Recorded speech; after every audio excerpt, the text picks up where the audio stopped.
Om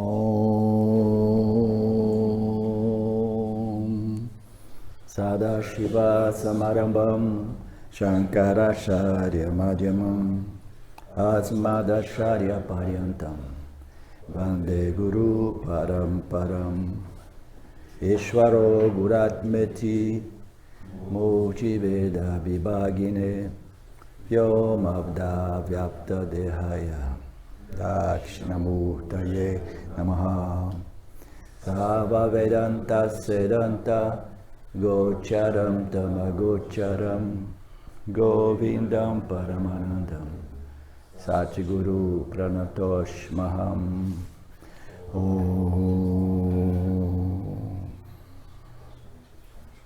Om Shanti Shanti Shanti Om. Então, antes de nós entrarmos nesse processo de eliminação das variáveis não essenciais, eu gostaria de mencionar uma coisa que ontem não foi mencionada. É que nós buscamos, né, nós discutimos sobre essa experiência, esse aspecto experiencial, né, chamado né, bem-aventurança na língua portuguesa, né, felicidade, satisfação, ananta, né? Então nós experimentamos essa sensação de ananta, né, aqui, na medida que a mente, né, ela fica satisfeita com as experiências, ela, oh, isso aqui feels good, né, bacana, etc.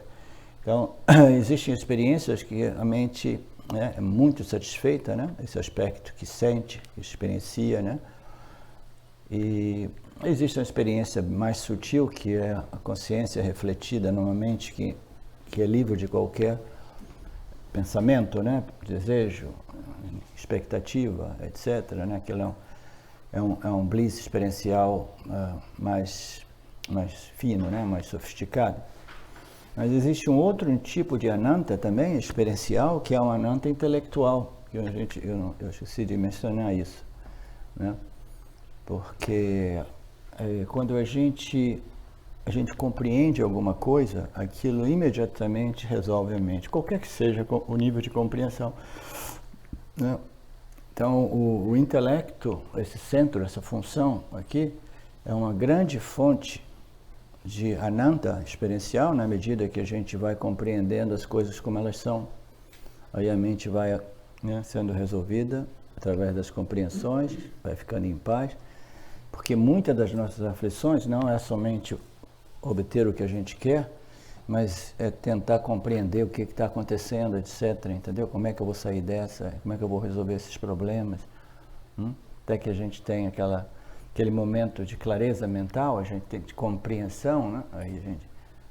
Aí o intelecto é satisfeito, aí a gente experimenta um outro tipo de ananda, o ananta experiencial ainda mais sutil, mais fino, né? A compreensão, né? Então, nós do Vedanta, nós buscamos essa resolução da mente, que como subproduto, né, nos propicia essa sensação de resolução, paz, contentamento, satisfação. A gente procura já ver, né, estabelecer, né, nossas experiências a esse nível através da compreensão. É o caminho do Jnana Yoga, né? Compreendendo Mithya, né? As funções, as leis, as regras, os relacionamentos e como viver uma vida em harmonia, em paz, em tranquilidade, né, dentro do possível, e o conhecimento de Satya também, né, esses dois conhecimentos. Então o intelecto, como eu costumava dizer no passado, o intelecto é o nosso melhor aliado. É o nosso melhor aliado, melhor amigo, né? Então essa história de querer condenar o intelecto, né, como o vilão da história, é devido a esse mal entendido, entendeu? O meu intelecto precisa ser refinado, purificado, educado, satívico, né? Aí eu tenho um instrumento sutil, né? Meu corpo sutil, geometricamente bem estruturado, refinado, purificado, né? Caso contrário, o Jiva humano, o Ishvara não teria desenvolvido essas funções para a gente, né? Ele deixaria a gente funcionar a partir do nosso corpo causal, como programas. Que de repente não seria também tão ruim, né? Seguindo a minha natureza, a gente está aqui com essa capacidade discriminativa, livre-arbítrio, inteligência, determinação, e agora a gente tem que correr atrás para compreender a nossa natureza dívica, né? O nosso Swadharma. Se a gente não tivesse esse livre-arbítrio, a gente não precisaria de procurar compreender o meu Swadharma, estar constantemente discriminando Dharma e Adharma, porque o programa faz o trabalho para a gente. Né? É um preço que a gente paga por esse livre-arbítrio, né?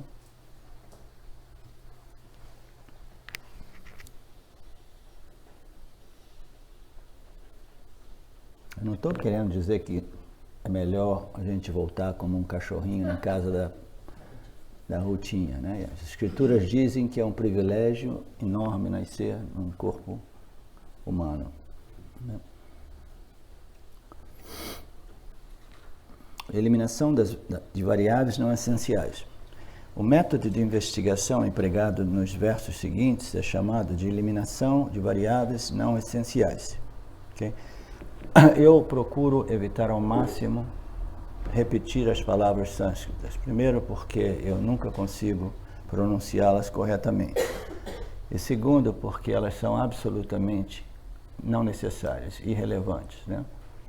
Então, quando a gente tenta ou procura compartilhar esses ensinamentos com outras pessoas que não sejam pessoas dentro da cultura védica, o melhor é não ficar repetindo essas palavras sânscritas. Muitas vezes a gente faz isso simplesmente para mostrar aos outros o quanto sábio eu sou, né? Porque não interessa, ninguém quer saber, ninguém quer aprender sânscrito aqui, né? Existe uma outra escola, que é a escola de Vedanta no Brasil, onde aprender sânscrito é fundamental, essencial. Mas, na verdade, não é necessário nada disso, entendeu? Existem algumas palavras que a gente não pode substituir. Como é que a gente vai achar uma palavra em português para vasanas, né? Mas a gente não precisa ficar repetindo 10 nomes da consciência ser plena, né? Simplesmente, né? Ou, por exemplo, Chidabhasa, né? O Vidyaranya Swami chama o Jiva de Chidabhasa, o corpo sutil, ou Jiva, né? A gente simplesmente chama de Jiva para simplificar as comunicações, em vez de ficar, né, cada vez apresentando uma palavra nova. Então, o método da investigação empregado nos versículos seguintes é chamado de eliminação de variáveis não essenciais, que tem um nome sânscrito, que tem um nome grego, que tem um nome chinês, que tem um nome japonês, mas em português se chama eliminação das variáveis não essenciais. Todo mundo compreende essa sentença, né? Nós vamos eliminar intelectualmente, né, aquilo que não é essencial, de modo que nós possamos permanecer com aquilo que é essencial. Aquilo que é essencial é aquilo que não pode ser removido, ou negado, ou rejeitado intelectualmente, tudo intelectualmente.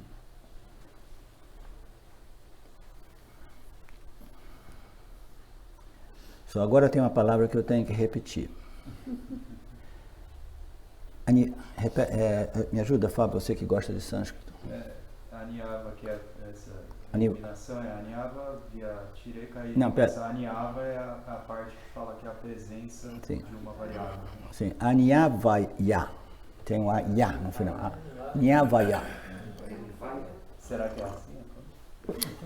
É Anyavaya ou Anivaya, algumas coisas, entendeu? A gente não sabe, porque de vez em quando eu ouço os swamis pronunciar de maneiras variáveis, eu vejo você pronunciar de maneira também diferente, cada um, a gente não sabe, entendeu? Então, dentro do possível, é melhor a gente evitar. Eu já ouvi o Paramahansa chamando isso aqui de Anvaya. O Gustavo é a nossa enciclopédia sânscrita nos dias de hoje. Ele dedica tanto tempo estudando os swamis e ele tem uma memória de bebezinho ainda que vai... Né? Então, como é que a gente chama isso? Anvaya. Anvaya, naturalmente. Anvaya. Anvaya. Good. A gente não pode fazer um seminário sem você mais, hein? A gente tem que fazer uma vaquinha, porque ele é um menino que não gosta de trabalhar e não tem dinheiro. A gente tem que arrumar dinheiro para trazer o Naga e trazer o Gustavo cada vez. Teve um rapaz lá que me xingou falando para você, enciclopédia de sânscrito, ele não conhece o Gustavo.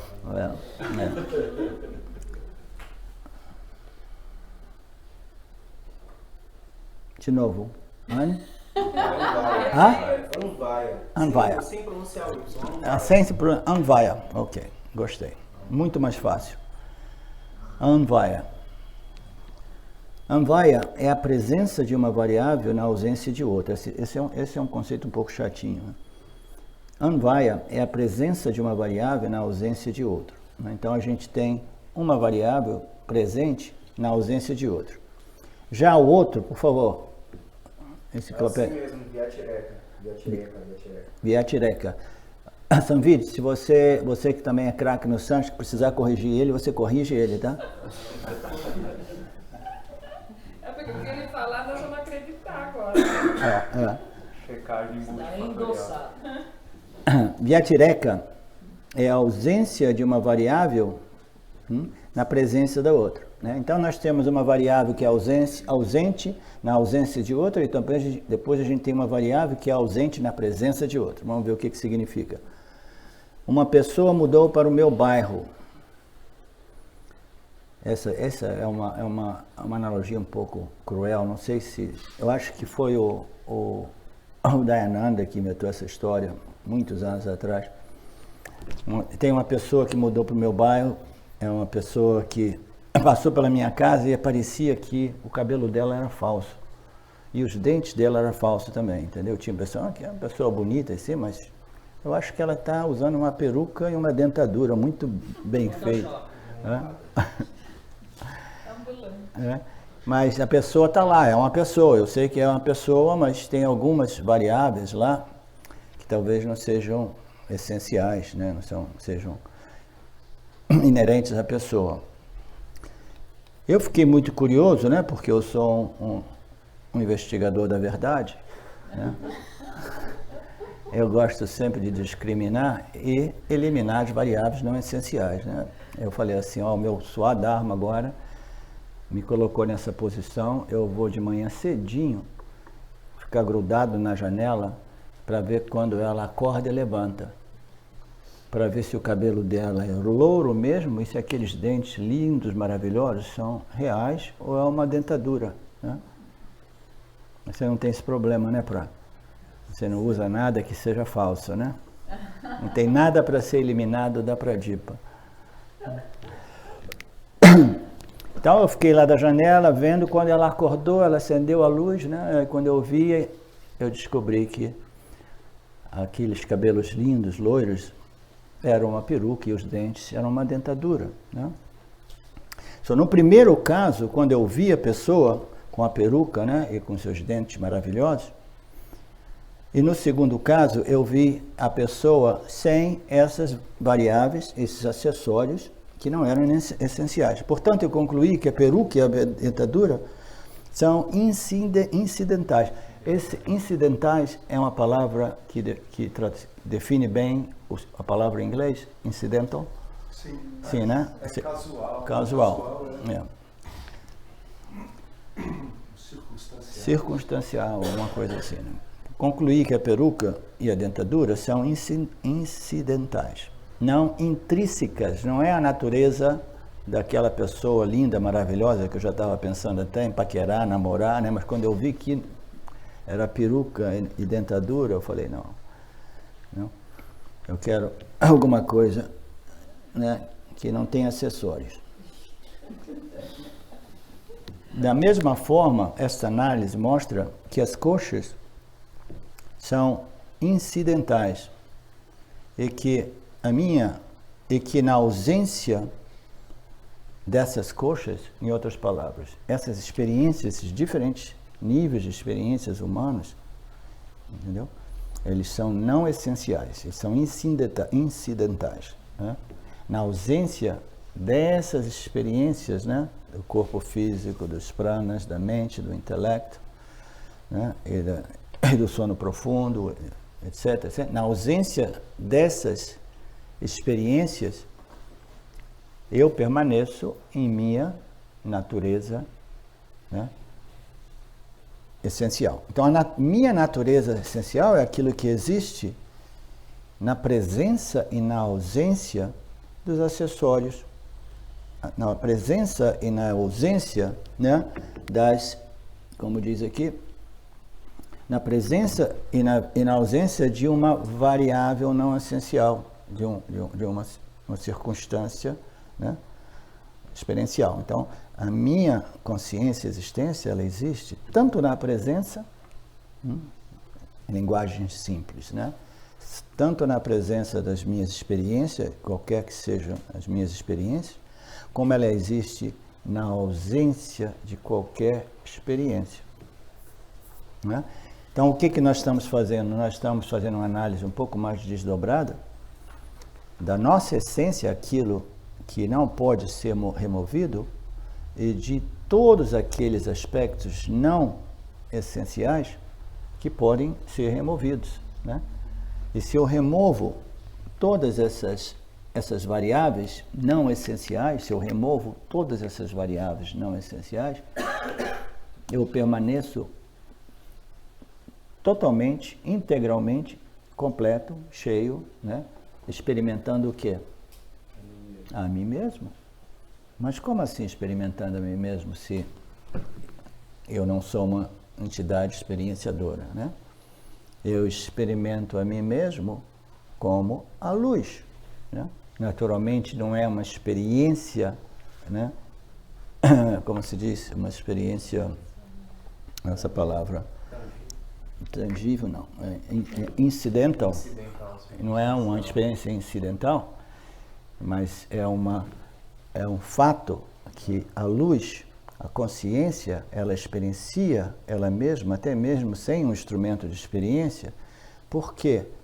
Porque ela é a fonte de toda e qualquer experiência, porque ela fornece a luz que brilha nos jivas, ilumina o campo e converte os jivas em entidades experienciadoras. Então, uma luz, nós temos uma luz, né? Essa luz, ela está brilhando, o nosso sol brilhando constantemente, né?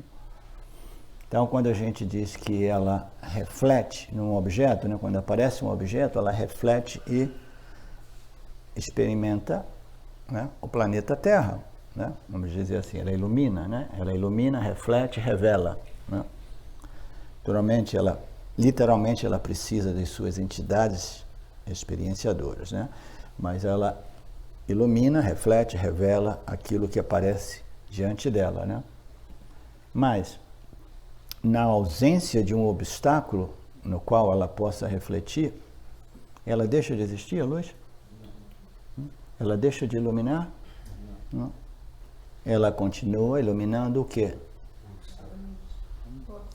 Ela ilumina ela mesma porque a natureza dela é a luz, ela é autoluminosa, ela brilha sempre, indiferentemente dos objetos, né, não essenciais ou essenciais, né, daqueles acessórios ou não acessórios. Então, essas variáveis, né, esses acessórios, né, elas podem ser negados, e nós precisamos negar. Isso é o processo de discriminação, né? É um outro ângulo, um outro modo de compreender, né? A gente pode negar todas essas variáveis, né? Esses fatores, né, não essenciais, e permanecer sempre, né, como a luz que experiencia ela mesma e na presença de objetos, né? Ela ilumina objetos e aí, bang, né? O processo de experiência, conhecimento ocorre através dos jivas, né?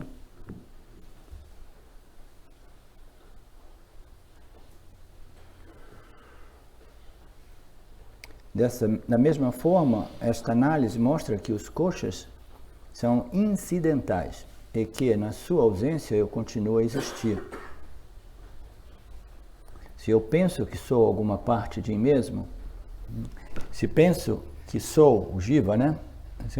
Da mesma forma, essa análise mostra que os koshas são incidentais e que na ausência desses koshas, dessas experiências, né, desses aspectos, eu continuo a existir. Se penso que eu, a consciência, sou alguma parte de mim mesmo, não, mas descubro que existo sem essa parte, ok. Se eu penso, né, o Arlindo, se eu penso que eu sou composto de todas essas partes, né, se eu penso que eu sou minha unha do pé, a minha mão, meu dedo, etc., os meus olhos, né? Se eu penso que sou essas partes de mim mesmo, mas descubro que eu existo até mesmo sem alguma dessas partes, né? Então eu começo eu posso ver o que eu pensava que era. A consciência, o eu, é, de novo, repete aí. Anvaya. Yeah. Então a consciência é Anvaya, é o fator essencial, né? A variável não removível, que não pode ser exclusa, né? Que não pode ser negada, né? Então essa variável essencial é o que nós somos. Deixa eu repetir essa frase para ver se fica mais claro. Se eu penso que sou alguma parte de mim mesmo, né, mas descubro que existo sem essas partes, né? Se eu penso que eu não sei viver sem meu braço, aí vem um acidente, né? Aí eu perco meu braço, aí eu descubro, não, essa era uma variável, um acessório não essencial, porque agora eu posso viver sem o braço, né? Eu posso viver sem os meus dentes, é muito comum começar a perder os dentes, né? Então tudo isso, todos esses são, né, variáveis não essenciais. A consciência, o eu, é a essência, né? Aquilo que não pode ser removido, aquilo que permanece uma vez nós tenhamos, né, descartado todas as variáveis essenciais. As 5 koshas são incidentais. Se eu tiver um colar de pérola e remover as pérolas, ainda assim eu tenho colar. Essa é uma analogia muito tradicional. A gente tem um colar de pérolas, e eu removo, né, as pérolas, ainda assim eu tenho um colar sem pérolas, né? Então o fio, né, o cordão do colar era aquilo que não pode ser, aquilo que permanece até mesmo quando nós removemos as pérolas do colar. Ao se discriminar o imutável ser das 5 koshas, que estão sempre em modificação, essa é uma indicação que aparece de novo e de novo.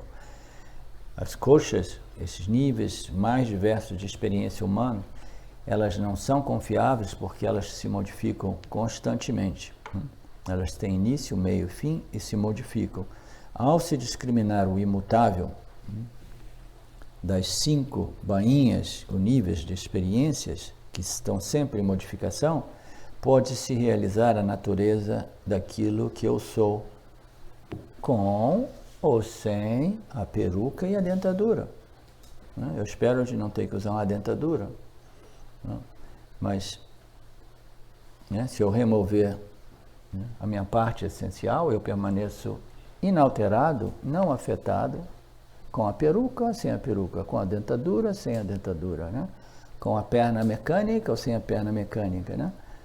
Etc, etc. O corpo físico presente no estado de vigília e ausente no estado do sonho é um fator essencial ou não essencial? Não, essencial.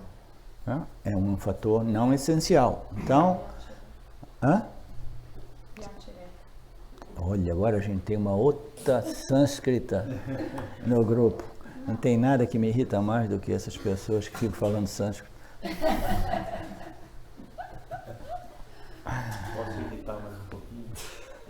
Eu ia perguntar se tem, parece ser a mesma coisa que quando a gente fala em Anvaya Vyatireka, ou a Adyaropa Pavada é o mesmo nome. Você está falando no grego comigo? O Adyaropa Pavada, a síntese do ensinamento vedantino, você que me ensinou isso. Sim, então você esqueceu que você me ensinou. Você tem que me ensinar depois.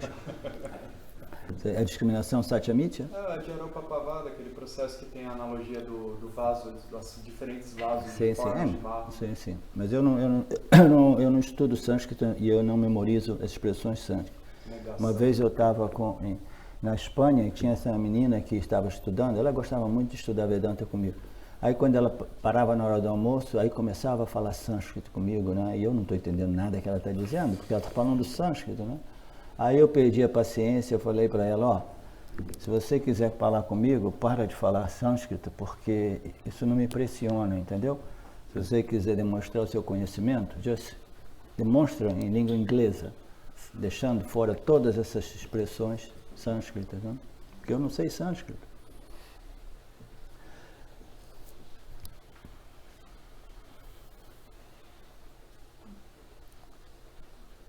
Ok, onde é que a gente está? Hã? O corpo físico presente no estado de vigília. Perdi.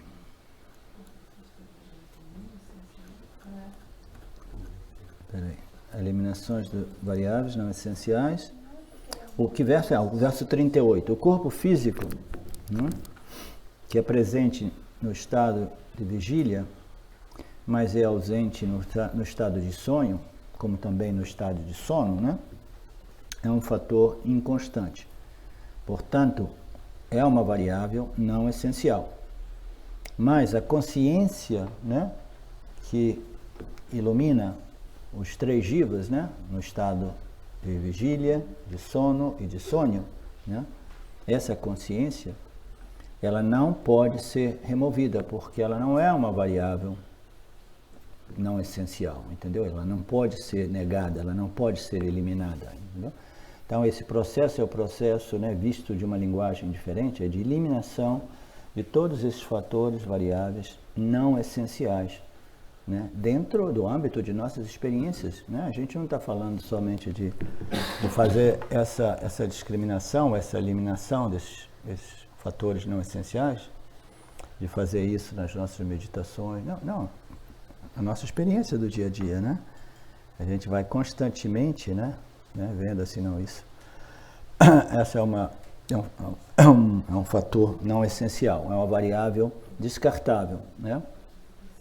O corpo físico, né, porque a nossa identificação com o corpo físico é enorme, né? Mas se nós formos analisar esse tipo, né, de lógica, fica evidente. Meninas, não pode falar na aula. O corpo físico, que é presente no estado de vigília e ausente no estado do sonho, é um fator inconstante. Mas o elemento consciência, né, pura está sempre presente em ambos e é, portanto, o fator invariável, né? Então, a gente vai rejeitando, negando, removendo todos esses aspectos que se modificam de momento ao outro, né? Que tem um início e fim. O estado de sonho tem um início e fim. O estado do sono tem um início e fim, né? Então, todos esses estados, todas essas experiências, elas são temporais e elas se modificam de um momento ao outro, né? Por quê? Porque os gunas, eles estão constantemente modificando as suas proporções, né? Então, nós vamos eliminando tudo aquilo que se modifica, não é simples. Se a gente quer fazer essa discriminação entre Sati e Mitya, o modo mais simples e prático é manter em mente, né, o fato de que tudo que eu tenho que fazer é eliminar aquilo que se modifica e que tem um início e um fim, né? O Felipe estava falando que ele teve uma experiência mística bonita ontem, durante o satsang. O que é aquela experiência?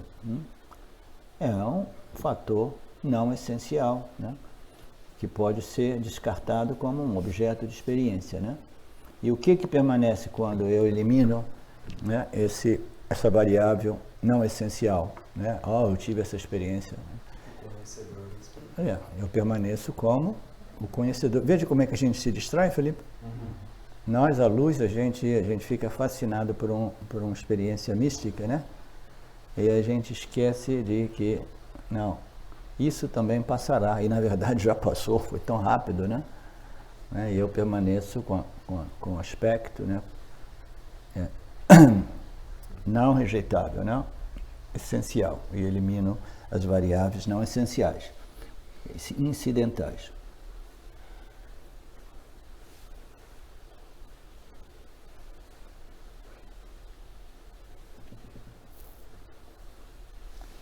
Ok.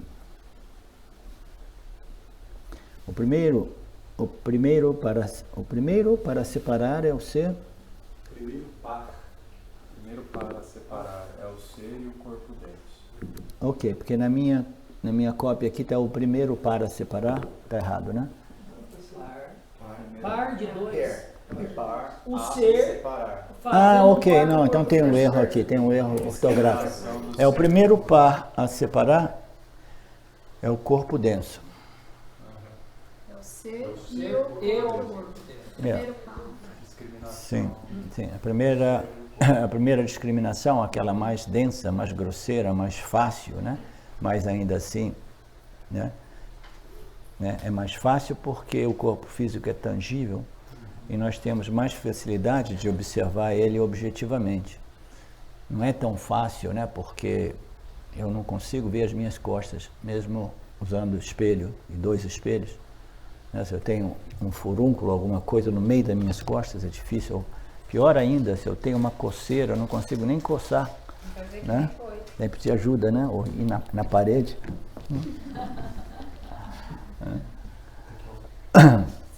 Então o corpo físico, ele é objetivável por nós, ele é denso, né?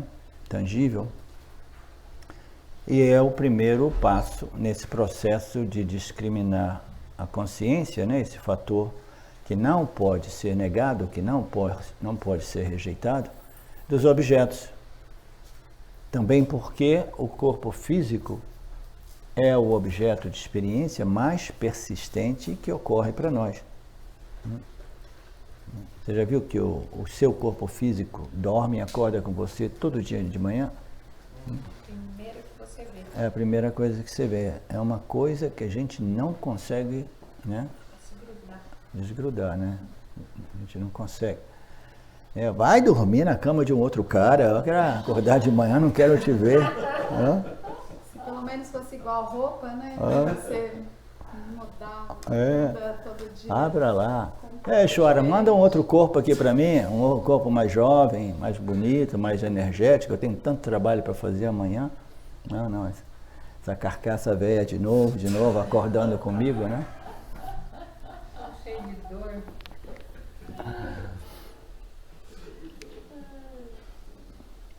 O primeiro para separar é o corpo, é o ser e o corpo denso. Isso mostra que eles não são uma entidade única. O corpo é incidental, né? O corpo é uma variável não essencial, é um veículo, é um médio através do qual eu, a consciência, né, experimento essa ordem de realidade aparente, né, chamada mithya.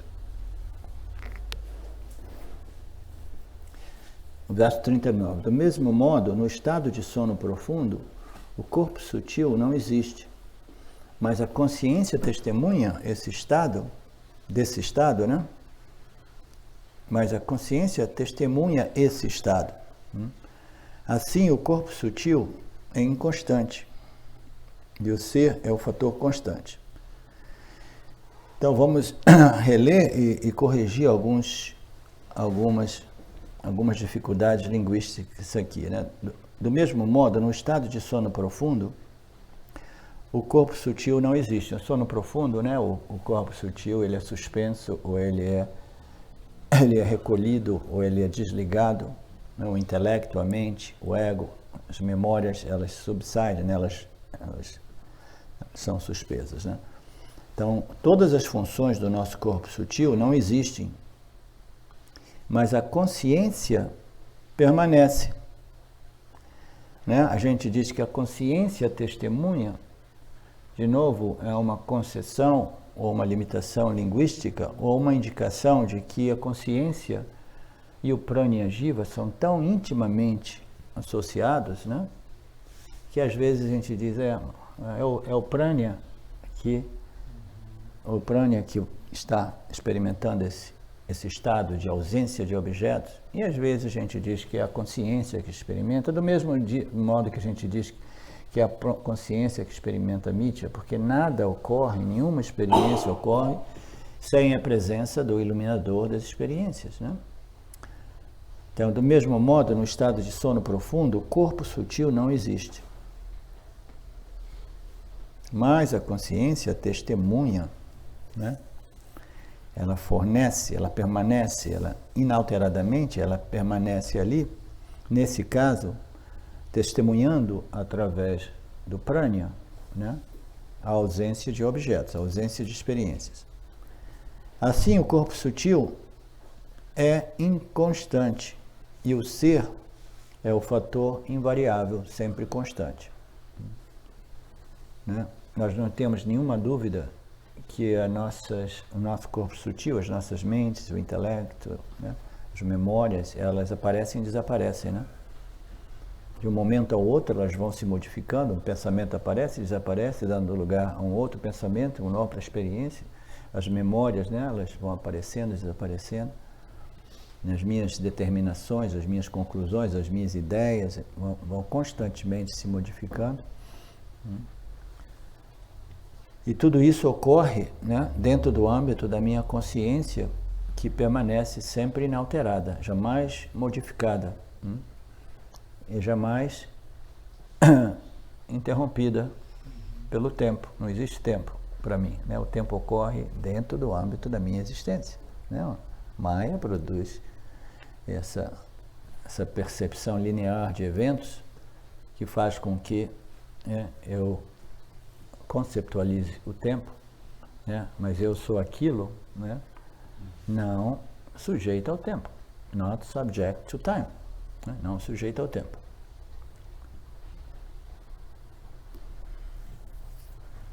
A testemunha, essa consciência é aquilo, né, que permanece inalterado. O corpo sutil é sempre em modificação, é inconstante, existe agora, não existe depois. E o ser é aquilo sempre presente, sempre constante, sem que jamais se modifique. Essas declarações dos Upanishads, elas não são para serem memorizadas, né? Nem em língua portuguesa, nem em língua inglesa e nem em língua sânscrita, porque não faz nada memorizar essas declarações. A gente precisa de internalizar e verificar essas declarações no contexto da nossa experiência de momento a momento. É somente assim que o Vedanta opera a sua mágica, entendeu? Decorar essas declarações, né? Existem milhares de pessoas que estudam todos os Upanishads, né? E até mesmo as escrituras do Vedanta, aí eles não estão satisfeitos, eles estudam todas as outras filosofias, aí depois eles começam a comparar uma com a outra, e eles jamais se beneficiam, né, do ponto de vista espiritual, de tudo isso. Eles se beneficiam intelectualmente, porque agora eles têm mais conhecimento, os eruditos, né? É como você falou, isso dá uma espécie de barato intelectual no cara, aí busca outra coisa. Isso dá, mas é diferente daquele barato que eu me referi antes. Esse barato, existem pessoas que têm uma mente mais satívica, mais extrovertida. Ela não tem uma mente introvertida. Introversa ou introvertida? Introvertida. Entendeu? E elas buscam prazeres, segurança, né? As buscas delas são dentro das categorias de segurança, prazer e virtude, que é um outro modo de dizer conhecimento. Então, essas pessoas que são amantes do conhecimento, elas ficam devorando livros, teorias, estudos. Isso aqui também, yes, entendeu? A história do ratinho que fica consumindo experiência. O intelectual, ele está consumindo não experiência sensorial, mas ele está consumindo experiência intelectual. Ele quer saber mais e mais e mais, de mais e mais coisas, entendeu? conhecimento científico, subjetivo, filosófico, etc. Então, a questão é que tudo isso é parte, né, desse extrovertimento, dessa vassana, né, que faz com que o jiva se sinta incompleto, inadequado, insuficiente, e ele precisa de obter mais coisas, mais propriedades, mais relações, mais dinheiro, mais fama, mais prestígio. E aqueles intelectuais, às vezes, eles não têm nem interesse em fama, poder, eles não têm interesse em fama, poder, prestígio e riquezas. Eles têm um desejo ardente por saber, conhecer, entendeu? E mostrar para o mundo o quanto sábios eles são, né? Existem pessoas no mundo, né, eles são primariamente interessados em riquezas físicas materiais, são os bilionários. Uma vez eu vi uma entrevista, uma discussão sobre isso, né? Aí esses bilionários, eles diziam que não existe nada melhor do que a riqueza. Você, quando é rico, você resolve todos os problemas, você pode obter tudo aquilo que você quer, você se sente realmente completo, satisfeito, isso e aquilo. Aí uma outra classe de samsaris, né, dizia assim, olha, eu conheço um pouco, né, desse valor, a riqueza, né, tudo isso, mas não existe nada como o poder político. O cara assim, não, eu sacrifiquei a minha carreira como CEO, ou como, entendeu? De me tornar multibilionário, porque eu valorizei mais o poder político. Eu entrei na política porque não tem nada que preencha essa sensação de vazio, no meu caso, do que o poder político. Mais do que o poder físico, material, riquezas, etc, etc. Aí o outro cara diz assim, tudo bem, mas eu renunciei a esses tipos de pursuit, human pursuit, de buscas humanas. Como é que é em sânscrito? Yeah. Então, essas buscas humanas, eu renunciei a essas buscas humanas e eu me dediquei agora à busca pelo conhecimento. Eu sou uma enciclopédia ambulante. Eu sei tudo, você pode fazer qualquer pergunta que eu vou te dar uma resposta, né? Então, essa satisfação, né, de saber mais e mais e mais e mais é um sintoma de ignorância, porque o indivíduo ele se sente insuficiente, pequeno, inadequado, e ele tenta resolver aquilo, nesse caso, através desse terceiro tipo de busca humana, o busca pela virtude, o busca pelo Dharma, o busca pelo conhecimento, né? Mas é ainda um sintoma de ignorância. Eu me referia antes àquelas pessoas intelectuosas, né, que têm essa vassana de querer compreender, né? E quando você quer compreender, não necessariamente como meio de mostrar para o mundo o quanto eu sou sábio, mas é porque constantemente eu estou contemplando fenômenos, até que um dia eu comece a contemplar, né, a natureza da minha mente, a natureza da realidade, etc, etc. Aí eu me torno um ser espiritual, né? Contemplando aquilo que é o mais sutil do sutil, como a gente diz, né? A consciência é o mais sutil do sutil, aquilo que não pode ser objetivado, mas ainda assim pode ser contemplado e pode ser realizado. Não como objeto de conhecimento. Ele pode ser realizado não como objeto de experiência, não como objeto de conhecimento, ele pode ser realizado como?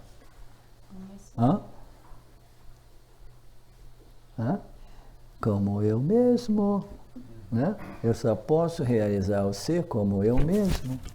A minha natureza essencial, que não pode ser descartada, né? A gente pode descartar tudo aquilo que não é essencial à minha existência. Então, se eu busco, né, se eu contemplo com o objetivo de realizar a mim mesmo, sabendo já do início que eu não sou um objeto de experiência, eu não sou um objeto de conhecimento, mas ainda assim eu posso e devo ser realizado, E como eu posso realizar a mim mesmo? Né? Como a essência da minha construção jiva, né? Como a minha natureza essencial, né? Não removível, não descartável. Né?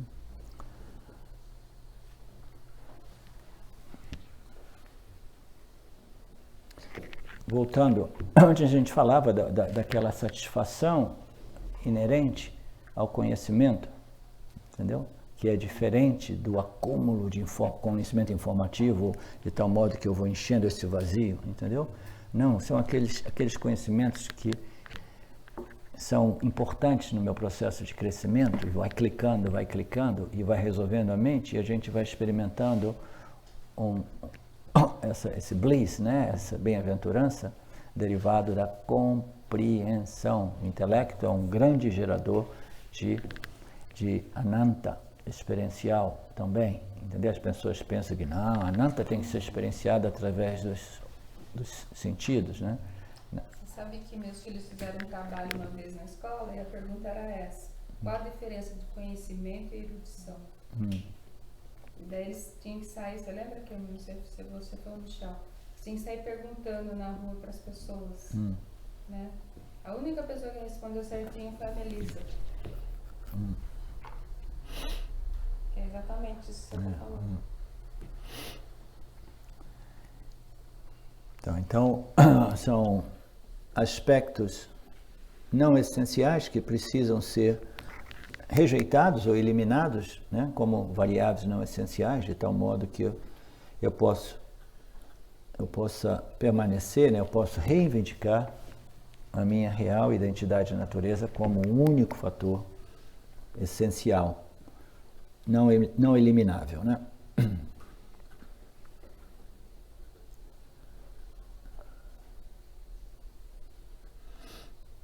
Usando o corpo sutil, uma pessoa discrimina as bainhas. Peraí, pulei.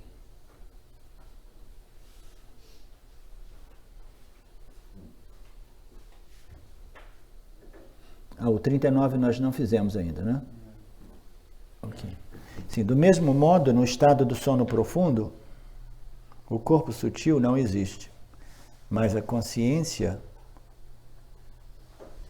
né, está presente no corpo. O corpo sutil é inconstante, a consciência é presente. Nós fizemos isso ou não? Não, a gente leu o verso, mas então tá. ainda não desenvolveu.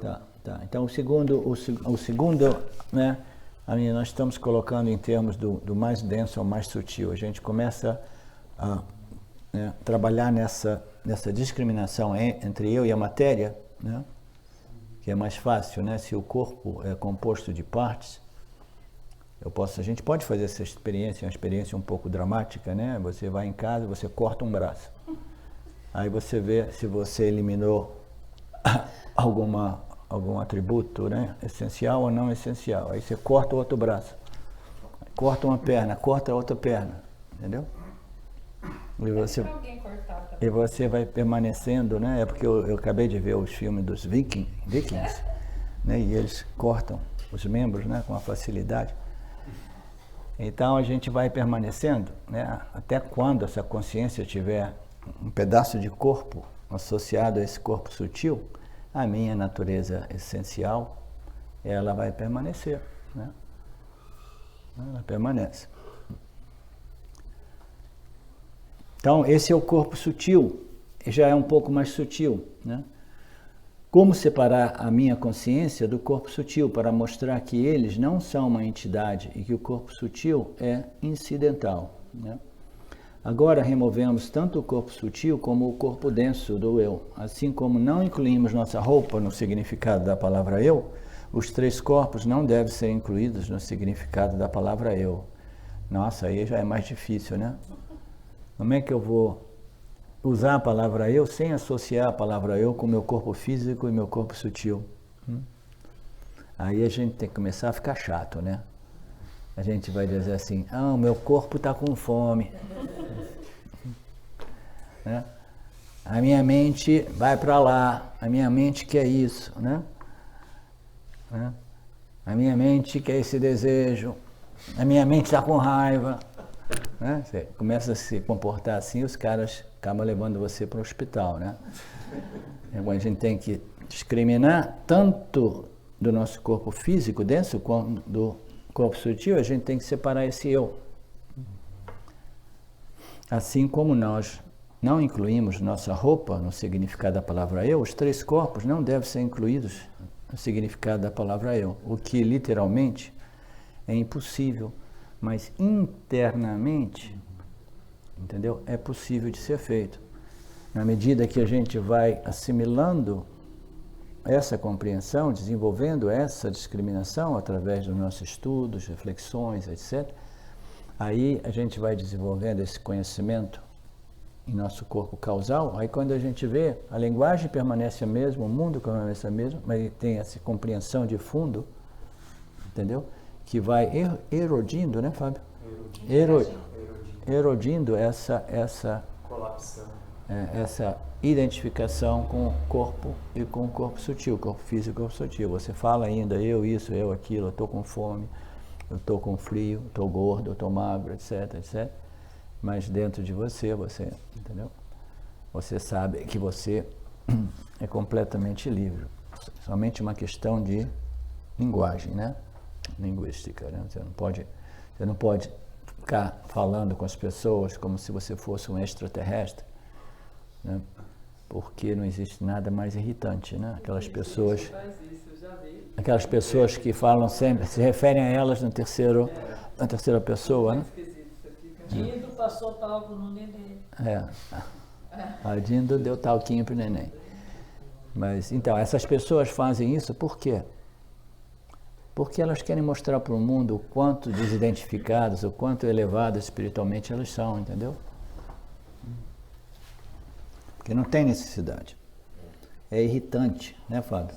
Uma vez eu conheci um cara, falaram para eu falar com ele, estava na Europa, porque ele arrumava emprego para os brasileiros lá. Eu sentei na mesa para conversar com o cara falou, você vai ver que o Odilon é uma pessoa boa, o Odilon vai te ajudar e tal. Eu não sabia o nome dele. Mas quem é o Odilon? Como que eu faço para falar com ele? É esse aqui que está falando com você. Eu acho que ele era iluminado. Era um professor de Vedanta. Era um professor de Vedanta. O Edson, o Pelé também fala, o Pelé fala, o Edson. O Pelé faz o quê? Fala, o Edson. Edson,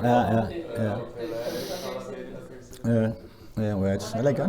Não, Terceira pessoa, mas nem estão pensando nessa parte.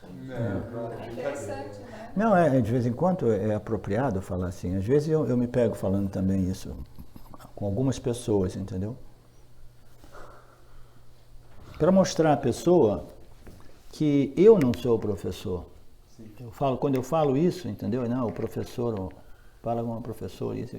Para mostrar às pessoas que eu não tenho nenhuma identificação com o professor é simplesmente um médium de Ishvara, Ishvara é o professor real, entendeu?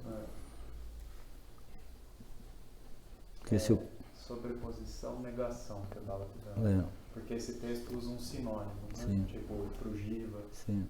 E eu vejo esse ensinamento como exatamente o mesmo. Com a analogia do vaso lá, o Sim. sobreposição, negação. Sobreposição, negação, que é a ferramenta fundamental do Vedanta. A gente discrimina, né, a sobreposição, a gente nega, né, aquilo, e aí a gente revela, exalta, né, a essência.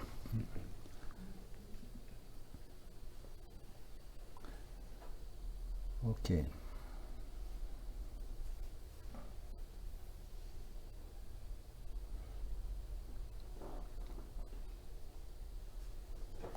São as roupas, a Vedanta, a Betânia estava dizendo, já estou começando a chamar a Betânia de Vedanta, olha aqui.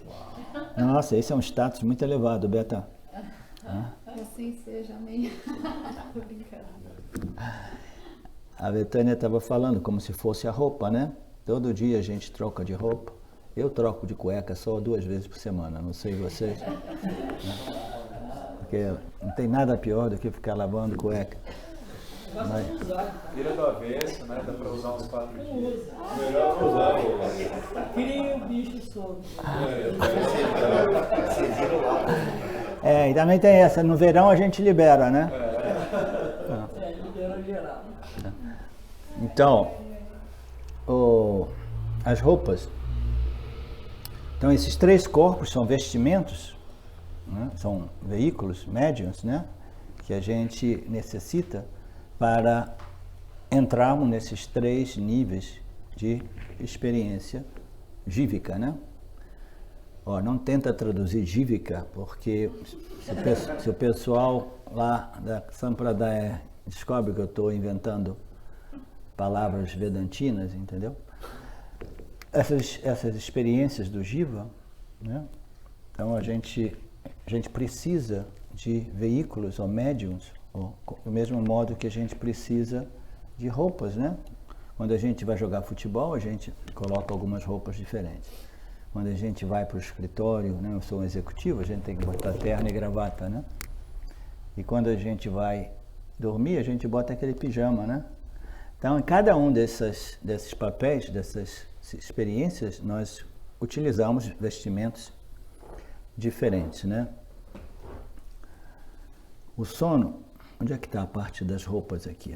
Assim como não incluímos nossa roupa no significado da palavra eu, né? A gente não inclui a peruca, a gente não inclui a dentadura, a gente não inclui a cueca, a gente não inclui o terno, a gravata. O eu permanece livre de todas essas variáveis não essenciais. Aí quando chega no corpo físico, na pele, né? Aí não, o eu está agarrado, né? Na pele do corpo físico. Ele diz, não, esse vestimento eu não quero abrir mão, né? Então como a gente vai abrir mão desse vestimento? Através da compreensão de que esse corpo físico é simplesmente um vestimento tal qual o terno com a gravata, o short para jogar futebol, etc., que eu utilizo para desempenhar os meus papéis, né? Esse ciclo, né? Ciclo de nascimento, eu preciso de um corpo, esse corpo vai se modificando, mas ele é tal como um vestido, né? Que eu utilizo, uma roupa, né? Então eu tenho que eliminar o corpo físico como uma variável não essencial. Como é que eu sei que é uma variável não essencial? Porque o corpo que eu tenho outro não é o corpo que eu tinha na minha idade de 12 anos. Na minha idade de 12 anos, todas as células do meu corpo eram outra.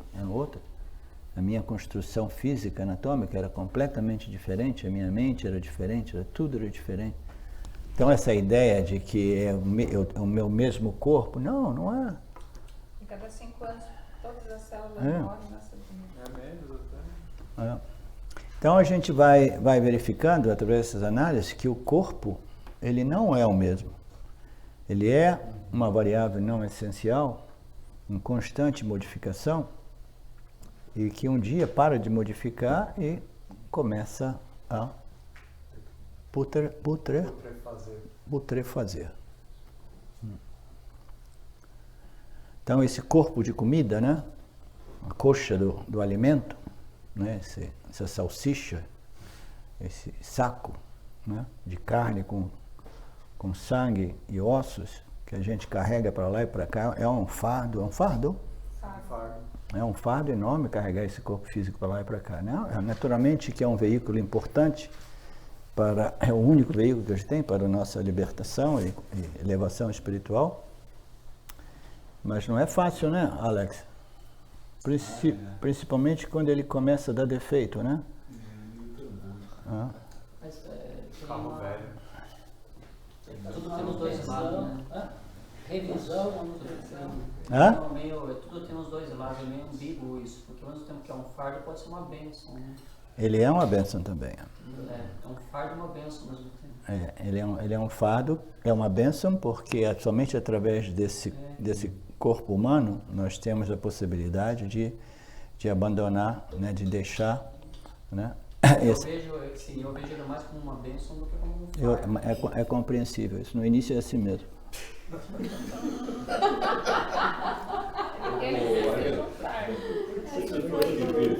Hã? Hã? Os jivas? Humanos, né? Sim. Que vivem assim 100, 105 anos, tá? O corpo perfeito, assim. Velho, envelhecido, mas com saúde, não tem problema de pressão, tem isso, tem aquilo. tem uma lucidez, né? Mental, Sim. tudo. Isso é uma bênção também, não é? É um bom punho genético, né? Digamos bom punho assim. genético. É um bom punho genético.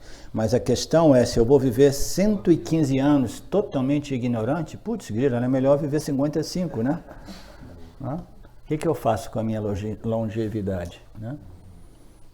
Então, esses punhas, né, eles precisam ser colocados, né, à disposição, né, da nossa elevação espiritual. Porque eu posso viver 105 anos de modo tão ignorante que na minha vida seguinte eu nasço como uma barata. Né?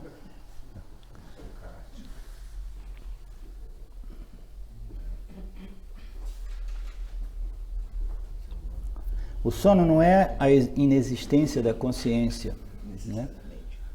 Se o sono fosse a ausência do ser, ninguém iria dormir. Ó, que bacana essa análise, né? O sono, eu não desapareço no estado de sono profundo. O sono não representa a ausência da minha existência consciência. Se o sono realmente representasse o meu desaparecimento, eu jamais iria dormir. Tem gente que tem medo de dormir. Eu conheço um cara que parou de dormir muitos anos atrás, lá na Itália. Porque ele era matemático, ele estudava muito estatística. Aí ele fez uma análise, usando um programa de computador. Aí ele descobriu que 98,9% das pessoas que morrem na cama. Aí ele falou assim, a cama é o local mais perigoso que existe para a vida do vivo. A cama é um objeto a ser evitado ao máximo. Entendeu? Porque 98,2% das pessoas morrem na cama. Aí ele ficou passando um tempo tentando dormir sentado, em pé, no final das contas falou assim, eu não durmo, mas para a cama eu não vou. Um lugar perigoso como a cama, né?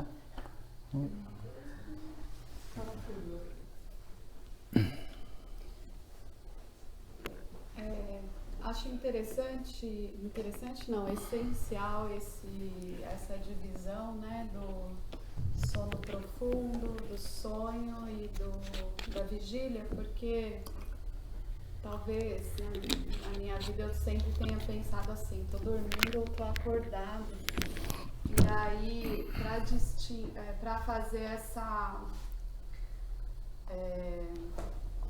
essa verificação do corpo sutil não atuante ali, não presente, se não tem o sono profundo, como essa separação entre esses três estados, é difícil, né, eu falar que eu não penso enquanto durmo, porque eu tô lá sonhando.